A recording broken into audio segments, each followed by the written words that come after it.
భార్య స్థానం చెప్పేటప్పుడు కరణీషు మంత్రి అన్నట్లుగా గృహ నిర్వహణ బాధ్యత స్త్రీకే ఎక్కువ చెప్పారు. వివాహ మంత్రాలు కూడా సామ్రాజ్ఞి భవ అని చెప్తారు. భర్త ఎంత సంపాదించినా అధికారం మాత్రం భార్యకే. అంటే ఫైనాన్స్ మినిస్టర్ భార్య. ప్రథమ గురుస్థానం తల్లిదే. ధార్మ స్పృహ ఉన్నవాడికి నిగ్రహం ఉంటుంది.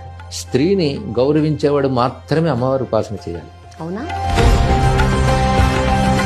పురుషుడిని సంస్కారం పొందితే గాని వాడు పూజ్యుడు కాడు. స్త్రీ పుట్టుక దగ్గర నుంచే పూజ్యురాలు.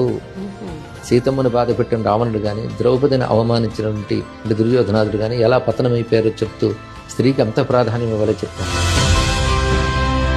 మనం ఉపాసించే త్రిపుర సుందరి అంటే 3 లోకాల్లో నిండిన చైతన్య స్వరూపిణి అర్థం. ఈ శక్తికి 2 రూపాలు ఉంటాయి, సౌమ్య రూపం, ఉగ్ర రూపం. ఈ 2 సృష్టిలో ఉండాలి, ఉంటాయి కూడా. సౌందర్యం అనేది బాహ్య